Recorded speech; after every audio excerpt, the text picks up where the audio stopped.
Olá, pessoal! Você está no Doutora Drag e hoje estou com essa figura aqui, que veio aqui correndo de um estúdio e a gente ainda tomando tempo. Quem és tu na fila do pão? Se alguém não te conhece, é um absurdo. Eu sou o Rico da Laçã. Bom, se você não me conhece, prazer. Se você me conhece, É nóis. é nós que voa.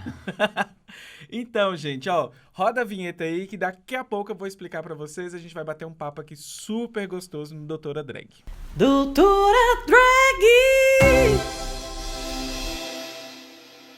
Pessoal, recadinho da casa. Se você chegou aqui, você está no Doutora Drag, que é um podcast e também um canal no YouTube. Então nós trabalhamos nas duas modalidades. Lembre-se de seguir, então, Dimitra Vulcano e HQ da Vida em todas as redes. E se você quiser apoiar este projeto, você pode ir em padrim.com.br/HQ da Vida ou apoia.se/HQ da Vida. Bem, temos Rico aqui hoje, uma figura maravilhosa, um rapper, e aí que a gente tem que conversar algumas coisinhas que eu fiz até uma pauta pra gente conversar, só que hoje eu não vou conseguir vencer a pauta completa porque a gente tem que entregar o estúdio. Então, vou pensar aqui no que a gente pode organizar.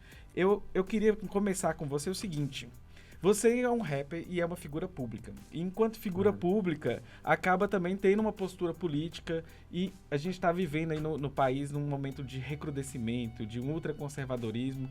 Mesmo que as pautas da quebrada, a gente estava sempre falando disso há muito tempo, até a classe média está horrorizada, a classe média progressista está horrorizada com isso. Como você, enquanto artista, acha, assim, deve se posicionar ou não deve se posicionar e como que isso se intercala com o tipo de trabalho que você executa? Acho que quando a gente começou a traçar essa narrativa, falar da própria existência no modo geral e com todas as coisas que inclui isso, né?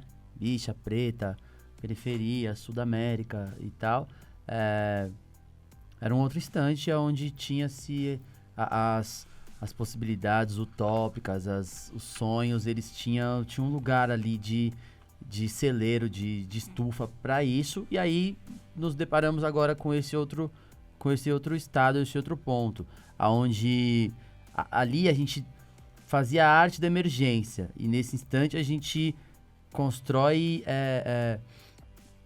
outras rotas para fazer ser viável, porque é como se as ruas estão sendo fechadas.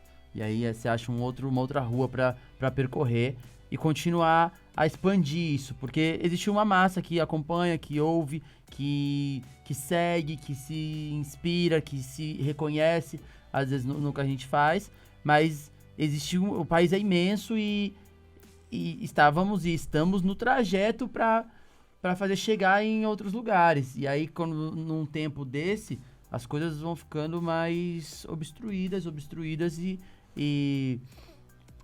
aí, por outro lado, o coeficiente artístico ele precisa ser mais profundo, mais intenso, tocar mais coração e alma, porque o plástico só não vence, né? Um tempo desse, para ter efeito, precisa provocar mesmo um atravessamento de alma, de emoção, E quando eu digo emoção, eu não tô romantizando, não. Eu digo emoção no sentido de que se encontre a política não só no corpo, mas na alma, assim, da coisa, né?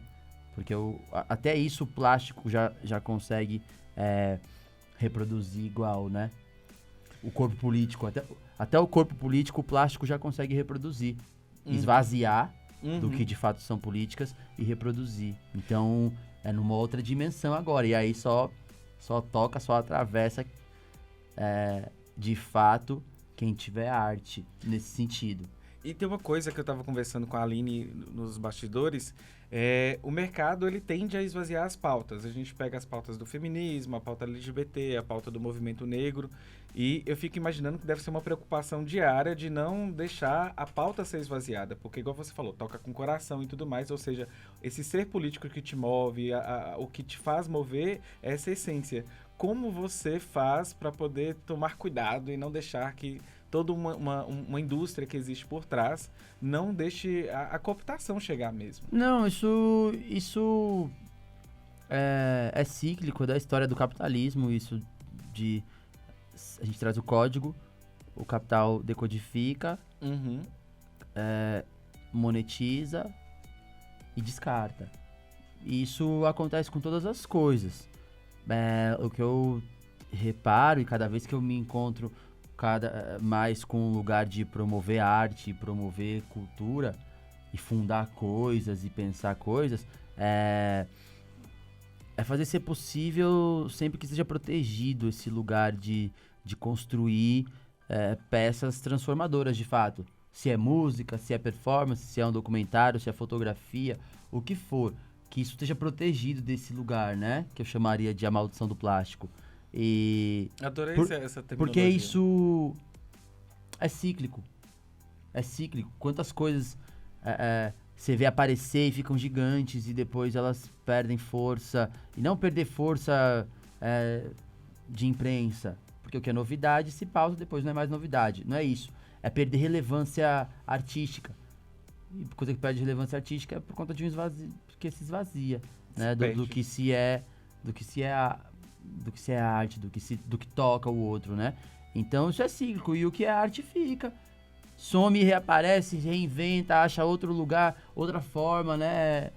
É uma água que ela acha por onde ter vazão. E acho que é nisso que se perpetua e pauta, assim, o meu modo de viver, assim. Sei lá, eu já fui revelação. Eu já fui uma grande novidade. Algumas coisas acontecem, e com tudo que se aparece. Aí tem um ano que bom, aí tem outro ano, tem outro. Aí você volta com uma Pode coisa. ter ondas, né? Você volta com uma coisa que, de novo, te posiciona num lugar. Mas isso é meio, né? Não é finalidade. A finalidade é os seus lugares de compor, de construir, de criar narrativa. Ter condições E de pra poder viver, né? desenvolver isso. Viver o mundo enxergando possibilidades de se viver ele através de arte, né? E aí vai indo. Por várias vezes eu já achei que, tipo, eu ia voltar pra minha profissão anterior e aí tô vivendo aqui de arte, de música, num tempo e num modelo que é bem difícil, que ainda, sem fazer as concessões, e a gente tá falando um pouco disso também, né? Eu acho Sem que fazer as concessões, porque as concessões, os convites para as concessões, eles chegam, e aí você vai ou não vai, e não é uma crítica não a quem vai. Mas se a pessoa tem paz dentro dela pra ir, tipo, tem que ir mesmo. Agora, se ela é um espírito torto, assim, que sabe que não... Não vai ficar ser tranquilo depois, talvez eu né? nunca me torne um milionário, mesmo tendo coisas que possibilitam isso aos olhos de pessoas, gravadoras, sei lá. Mas porque tem uma outra razão pela qual eu entrei nessa coisa, assim, né? E penso isso hoje. E posso daqui 3 anos falar, pô, ferrou, você isso aí, então vamos lá, pau no gato, é pra fazer Os o quê? boletos também podem chegar. É pra fazer o quê, entendeu? Mas eu acho que nesse instante, olhando pra conjuntura toda, me incendeia mais dentro achar um lugar de atravessar. Ainda que seja numa potência menor, mas construir provocando atravessamentos. Porque tem milhões de coisas no YouTube, no Spotify, nas coisas que são grandes, mas não atravessa, sabe? E sei lá, ainda pra mim atravessar é mais incrível do que passar grande, mas vazio, assim. Enfim, querido, a gente tava conversando aqui e é o seguinte, como você via a possibilidade, por exemplo, você compôs e tem a música Braille, que fala sobre um amor gay interracial. E como que 10 anos atrás, será que pelo menos passaria na cabeça assim, será que eu teria coragem de fazer isso? Ou como que isso seria recebido nesse cenário nacional? Olha, já é de muito tempo que eu planejava fazer as coisas que eu faço. E talvez por isso tem coisas aí novas que acontecem e tal, mas que partem do que tá se pautando agora, mas sei lá, eu tenho um conjunto de pautas, de temas, de coisas que são atemporais e que vêm desse lugar. Se você voltar 10 anos atrás, não é muito longe, né? Pensando que eu tava na faculdade já, e essas coisas já passavam pela minha cabeça, mesmo sem entender que forma que eu seria, sabe? O primeiro rapper gay da coisa, e aqui e tal. Então essas questões, essas pautas estão aí, que vira tema, às vezes, de música, né? Vira narrativa, pensando num lugar de escassez que essa música que é pop, mas ela ainda tem um cult dentro dela, assim, não é totalmente esvaziada. Ela pode ter de temas, né? Pensando que a gente... É muita música que sai toda semana e que não tem um tema maneiro, e aí automaticamente a letra vem sem força narrativa, assim. Sei lá, o Braille, qualquer verso de Braille que você pegar, ele tem um fundamento, assim. Ele tem fundamento, ele casa, né? Qualquer dos mais bestas, assim, tipo... Minha mãe disse que eu me fudi. Entendeu?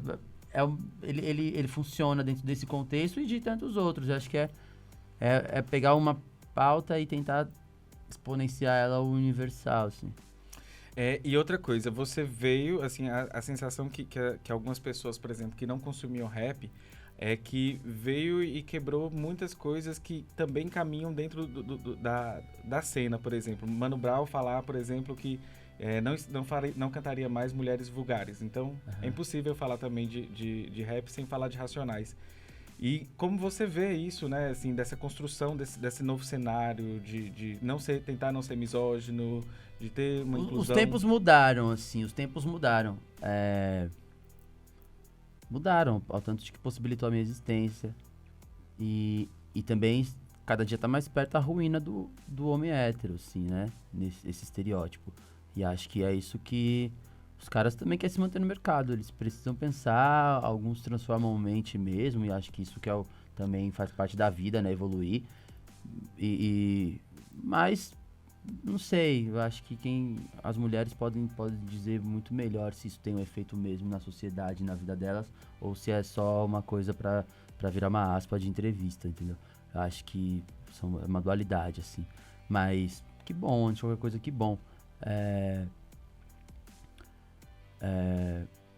Pensar que a partir da coisa de 2015, lá do Aceite-se, e a gente passa a fazer shows no Brasil inteiro, viajar e tá em pauta, sem dúvida alguma, se quem estiver anotando a história aí nos últimos 30 anos, não tem como não trazer esse dado, porque possibilitou tantas outras coisas, porque não veio da coisa de dentro da cultura hip hop pra fora, né? Eu parto antes de qualquer coisa, de uma pesquisa sobre estéticas de periferia, discutindo sexualidade, gênero, e aí como estrutura de construção musical, o rap.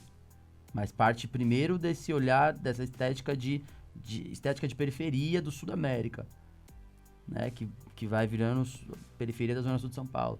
Então, isso é uma pesquisa enorme, que ainda que vem vindo outras pessoas fazendo e trazendo suas narrativas de outras capitais, de outros lugares, os códigos que quem quer que seja presente, ele tá dentro da minha pesquisa. Porque não vem, né, tipo, fiz um rap falando que sou bicha. É uma pesquisa sobre estéticas de periferia, sexualidade, gênero e raça. E aí... Como faz todas as intersecções. Entendeu? Eu passei anos pensando as possibilidades disso, tá ligado? E quando a gente coloca ali no primeiro EP, no Aceite, no Riquíssima, naquelas primeiras coisas, enfim, em todas as coisas tem esses códigos, né? Tem essas camadas. Qualquer coisa que eu já escrevi, que eu já fiz, tem essas camadas. Se for no Riquíssima, se for no Exclusive Day, no Aceite, no Todo Dia, no Fogo em Mim, no Braille. São músicas diferentes em sonoridade, mas todas elas têm essas camadas, porque aí já parte do pressuposto de fazer uma música falando sobre minha existência. Fala de uma pesquisa, né? Vindo da estrutura do indivíduo. E com essa lógica de pesquisa que a gente aprende na universidade, tá ligado?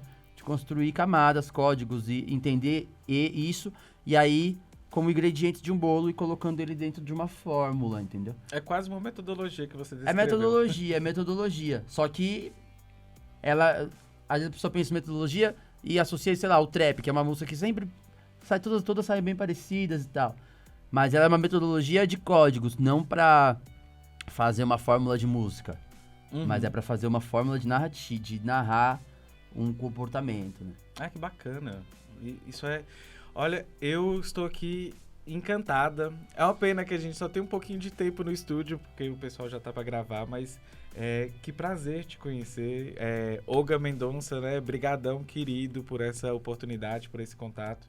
E eu sei que você tá, assim, super atribulado. Talvez esse encontro nem existiria hoje. E aí a pessoa, não, eu tô muito cansado, não vai dar, tá cheio de compromisso. Mas eu queria te agradecer de montão. Pessoal, eu acredito, assim, que uma parte de quem ouve o HQ da Vida, ouve o Doutora Drag, assiste o Doutora Drag, deve conhecer o trabalho do Rico. Enfim, eu queria te agradecer e... Eu quero agradecer você pelo convite, toda a audiência. E, bom, escute Rico da Laçã nas E plataformas. tá saindo alguma coisa aí, porque ele chegou cansado, então tá gravando A gente tá fazendo um disco, tem 2 anos que a gente tá fazendo um disco. Olha só. E mesmo com toda essa pesquisa, a gente ainda se leva 2 anos pra se fazer um disco. E aí, bom, em breve tem um monte de coisa massa, e a gente volta a circular aí pelo Brasil e tal, com a turnê nova, e no próximo ano. E é isso, Rico da Aí, Laçã, notícias- @Rico da Laçã em todos os lugares aí. Obrigado quem escuta e tá esperando também essa volta de coisas novas. Atrás da câmera tem alguém ansiosa pra ouvir alguma coisa. Enfim, gente, é isso. Um beijo e até o próximo Doutora Drag.